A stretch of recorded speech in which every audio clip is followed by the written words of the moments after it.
A live look over the state capitol right now, where Governor Gavin Newsom's administration was in the hot seat today as California is set to lose 2 oil refineries within the next year. Those closures will come after the governor and his administration pushed and successfully passed new regulations on the oil industry within the last few years. Now, lawmakers are now worried how this is going to impact California drivers and their cost of living. KCRA 3 Capitol correspondent Ashley Zavala takes a closer look at what could be next. Governor Gavin Newsom's top administration officials in the hot seat today over California's situation with oil refiners and potential rising gas prices.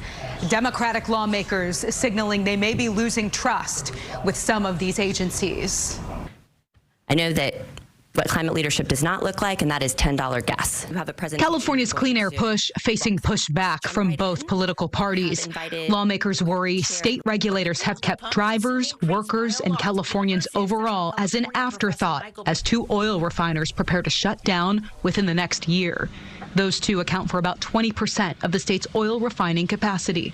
We're talking about a plan when these companies leave and what happens to the land. I'm concerned about what happened to the people. Lawmakers grilled the leaders of the state agencies that regulate the oil and gas industry, including California Air Resources Board Chair Leanne Randolph, Vice Chairman of the California Energy Commission Siva Gunda, and the Department of Petroleum Market Oversight Director Ty Milder. We have a crisis on our hand that may have been self-created by the actions that perhaps have been taken by the state. By regulators. Democratic Assemblyman David Alvarez and others frustrated after they were swayed to approve some of the latest regulations put on the oil and gas industry. I think I also heard you say that another closure can lead to a significant increase in cost to consumers on the price of gas. Yes, sir. Gunda told lawmakers California will likely need to have oil imported from other parts of the world by ships. So we really have only one choice there today, which is, increasing imports.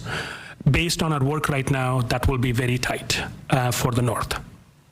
Increase in imports, which means that you have more vessels who, what I've heard also, if you increase the vessels, then that means more emissions because we don't control those vessels and the emissions in which they bring. Is that correct? But you are correct that additional marine traffic would implicate air quality issues beyond state waters that we do not regulate.